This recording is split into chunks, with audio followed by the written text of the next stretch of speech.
Hello बच्चों, आज हम बात करेंगे 12th हिंदी मीडियम के लिए फिजिक्स का पहला चैप्टर, पहला टॉपिक कूलॉम का नियम।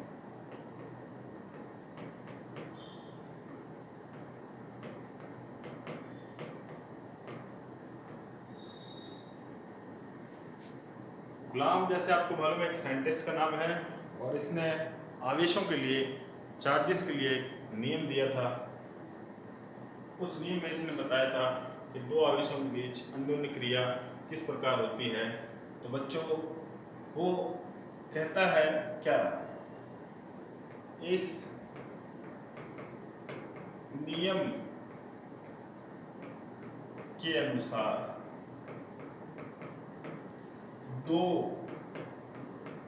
बिंदुवत आवेशों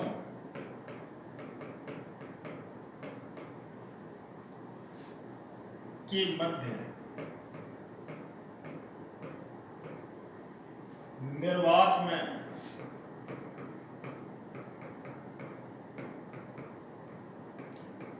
लगने वाला आकर्षण या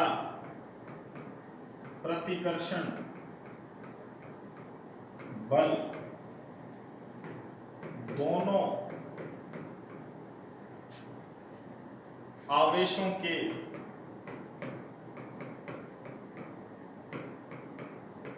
परिमाण के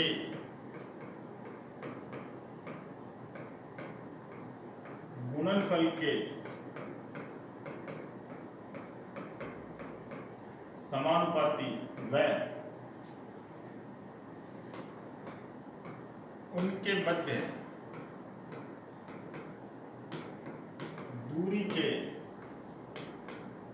वर्ग के व्युत्क्रमानुपाती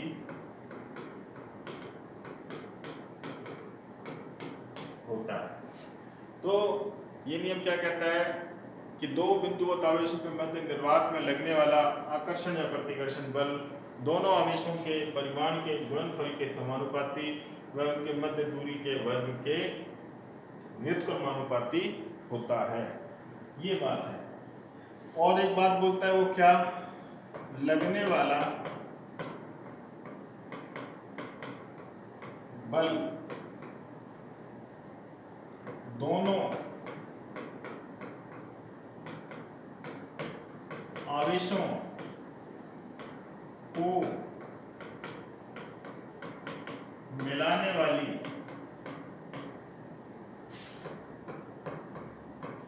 रेखा के अनुदिश लगता है। दोनों आवेशों को मिलाने वाली रेखा के अनुदिश ही लगेगा। अच्छा बच्चों, यानी मान लो ये एक आवेश है, दूसरा आवेश ये है, तो इनके सेंटर से मिलाने वाली जो लाइन है, इनके सेंटर को जो मिलाने वाली लाइन है, ये आवेश है Q1 और ये आवेश है Q2। इससे पहले वाली क्लासेस में आपको हमने बताया हुआ है क्या, कि अगर दोनों आवेश प्लस है यानी एक जैसे हैं, या दोनों आवेश ऋणात्मक है या दोनों धनात्मक है, तो उनके बीच में प्रतिकर्षण होता है, उनके बीच में प्रतिकर्षण होता है।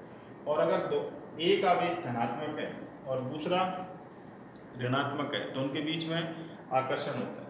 तो बच्चों, मैं ये मान के चलता हूँ कि ये पॉजिटिव है, ये भी पॉजिटिव है, यानी ये भी धनात्मक है और ये भी धनात्मक है। तो होगा क्या, बल लगेगा दोनों आवेशों को मिलाने वाली रेखा के अनुदिश। ये दूरी मान लेते हैं कितनी है, r है।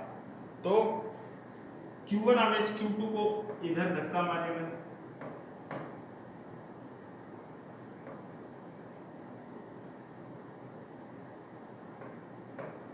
और Q2 Q1 को इधर धक्का मारेगा। ठीक है भाई Q1 Q2 को इधर धक्का मारेगा, Q2 Q1 को इधर धक्का मारेगा। अगर मान लो दोनों माइनस है, दोनों नेगेटिव है, तो भी यही होगा Q1 Q2 को इधर धक्का मारेगा, Q2 Q1 को इधर धक्का मारेगा, तो फोर्स ऐसे लगेगा, बल कैसे लगेगा, इस तरह से लगेगा। समझ आ रही है बात? अच्छा, अब मैं ये कह देता हूं कि इसमें से एक पॉजिटिव है और एक पॉजिटिव है और एक नेगेटिव है। अभी भी कंडीशन बल लगने की जो अवस्था है वो वैसी रहेगी। क्या? Q1 Q2 को अपनी तरफ खींचेगा और Q2 Q1 को अपनी तरफ खींचेगा, तब भी बल कैसा लगेगा, एक दूसरे के विपरीत।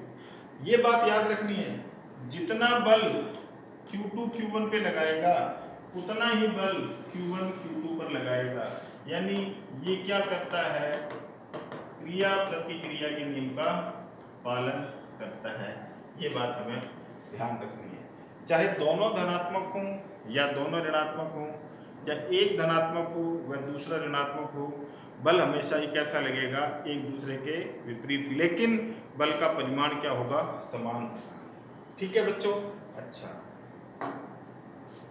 अब देखिए, मैंने कहा कि ये एक आवेश है जिसका परिमाण Q1 है, एक आवेश है दूसरा जिसका परिमाण Q2 है, इनके बीच की दूरी कितनी है, r है।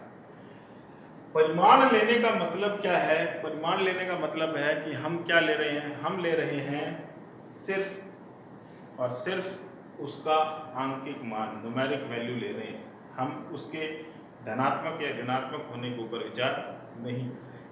दूसरा, मैंने एक बात बोली है कि दो बिंदुवत आवेशों के बीच लगने वाला आकर्षण या प्रतिकर्षण बल। तो दो बिंदुवत आवेशों के बीच आकर्षण या प्रतिकर्षण बल का मतलब क्या है? बिंदुवत आवेश वो आवेश होते हैं जिनका आकार, वे आवेश जिनका आकार दूरी की तुलना में बहुत छोटा होता है या जिनकी दूरी ज़्यादा होती है आवेशों के बीच में, तो हम उन आवेशों को बिंदुवत आवेश मान लेते हैं। चलिए, अब नियम के अनुसार या नियम से हमें क्या मिलता है कि लगने वाला आकर्षण या प्रतिकर्षण बल दोनों आवेशों के परिमाण के गुणनफल के समानुपाती, एक बात, और इनके बीच दूरी के वर्ग के व्युत्क्रमानुपाती, ये दूसरी बात। हम इसको लिखेंगे कैसे? मैं लिखूंगा समीकरण 1 व समीकरण 2 से। समीकरण 1 व समीकरण 2 से क्या बनेगा? F इज इक्वल टू या समानुपाती Q1 Q2 upon R square. तो जब कोई समानुपाती का निशान हटाते हैं तो एक नियतांक आ जाता है जिसे मैंने मान लिया है K, और K है क्या? K है स्थिर वैद्युत बल नियतांक। ये क्या है? स्थिर वैद्युत बल नियतांक है, स्थिर विद्युत बल नियतांक है। और इस K की जो वैल्यू है बच्चों को कितनी होती है? 1/4 पाई एप्सिलॉन 0। एप्सिलॉन 0 और आंकिक मान इसका होता है 9 गुना 10 की पावर 9। क्या बनेगा? Metre square upon coulomb square. Newton metre square upon coulomb square. Epsilon 0 क्या होता है बच्चों? एप्सिलॉन 0 होता है निर्वात की विद्युत शीलता। निर्वात की विद्युत शीलता मतलब निर्वात में ये कितने विद्युतशील है, इनके बीच लगने वाला बल कितना है उसको बताता है ये। तो epsilon 0 is equal to 1/4 pi K, और इसका आंसर होता है 8.85 × 10⁻12 coulomb square upon newton metre square. Clear है बच्चों? अब ये जो इक्वेशन नंबर 3 हमने बनाई है, तो मैं लिखूंगा समीकरण 3 से। 3 से क्या बनता है? F is equal to 1/4 pi epsilon 0 Q1 Q2 by R। ये हमारे पास एक रिलेशन आ जाता है। अच्छा बच्चों, अगर यही किसी माध्यम की बात करें, अभी तक हमने जो निकाला है वो क्या है, जो हमने निकाला है वो किस में है, वो है निर्वात में। हम निर्वात में ये सब कैलकुलेशन करिए, निर्वात के लिए गणना करिए। तो एप्सिलॉन 0 निर्वात की विद्युतशीलता है। अब माध्यम की बात करेंगे तो माध्यम मीडियम बोलते हैं इंग्लिश में, तो 1/4 pi epsilon Q1 Q2 by R square, that is also Coulomb's law for any medium। ये भी क्या है, कूलाम का नियम है किसी माध्यम के लिए। अब हमारे पास दो इक्वेशंस आ गई। अब हम ये चेक करना चाहते हैं कि निर्वात और माध्यम में बल कितना कम या ज़्यादा लगता है। तो उसके लिए मैं क्या करूँगा, F/Fm कर दूँगा।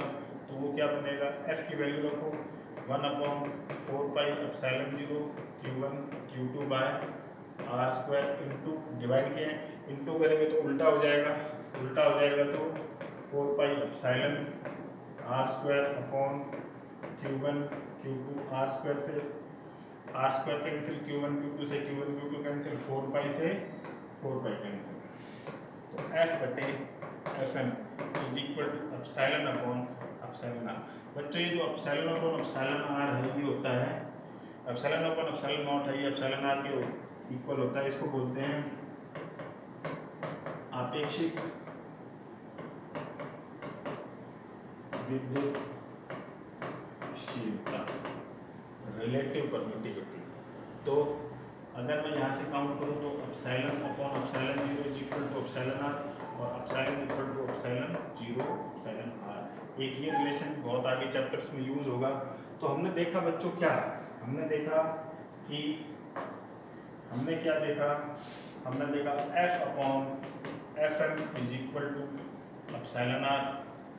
इसको परावैद्युतांक भी कहते हैं। तो F की अगर मैं वैल्यू या Fm की वैल्यू में कैलकुलेट करूंगा तो यहाँ से Fm कितना आ जाएगा बच्चों, F/एप्सिलॉन R। यानी माध्यम में इतने गुना बल कम हो जाता है। जैसे मैं आपको कुछ एक फैक्ट बता देता हूँ, 1.000 होता है निर्वात के लिए, एप्सिलॉन R की वैल्यू 1.0005 या 6 होती है हवा के लिए, मतलब ये दोनों लगभग बराबर होते हैं। एप्सिलॉन R की वैल्यू 81 होती है पानी के लिए और एप्सिलॉन R की वैल्यू इन्फिनिटी होती है धातुओं में। इस तरह से आप बहुत सारे क्वेश्चन सॉल्व कर सकते हो। थैंक यू वेरी मच, मिलते हैं नेक्स्ट वीडियो में।